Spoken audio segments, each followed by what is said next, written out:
subscribe Nanmadhalli channel for more videos. ఒక నిరుపేద కుటుంబంలో ముగ్గురు పిల్లలు, అమ్మ, నాన్న ఉండేవారు. ఆ సమయంలో తండ్రికి ఆరోగ్యం బాగోలేదు. ఒకరోజు తండ్రి చనిపోయాడు. ఆ తండ్రి చనిపోయాక 3 రోజులు వాళ్ళ బంధువుల ఇంటి దగ్గర నుంచి భోజనం వచ్చింది. కేవలం 3 రోజులు మాత్రమే బంధువుల ఇంటి దగ్గర నుంచి భోజనం వచ్చింది.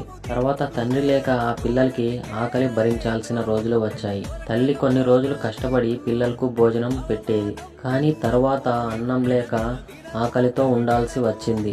ఆకలితో ఉండడం వల్ల 8 సంవత్సరాల బాబుకి జ్వరం వచ్చింది. మందులకి డబ్బులు లేక ఆ బాబు అలాగే పడుకొని ఉండేవాడు. ఒకరోజు 5 సంవత్సరాల వాళ్ళ అమ్మాయి తల్లిని అడిగింది, అమ్మా, అన్నయ్య ఎప్పుడు చనిపోతాడు అని అడిగింది. ఎందుకు అలా అడుగుతున్నావు అని కోప్పడింది తల్లి. అప్పుడు ఆ అమ్మాయి ఏడ్చుకుంటూ, నాన్న చనిపోయినప్పుడు మన ఇంటికి భోజనం వచ్చింది కదా, అలానే అన్నయ్య చనిపోతే భోజనం పంపిస్తారేమో అని అడుగుతున్నా అమ్మ బాగా ఆకలిగా ఉంది అమ్మ. ఇలా ప్రతిరోజు ఆకలితో మరణిస్తున్న పేదవాళ్ళు ఎంతో మంది ఉన్నారు. మనకు ఉన్న దాంట్లోనే సహాయం చేద్దాం. ఇది రియల్ స్టోరీ కాదు, real story. Don't waste food. చాలా మంది ఖాళీ కడుపుతో పడుకుంటున్నారు.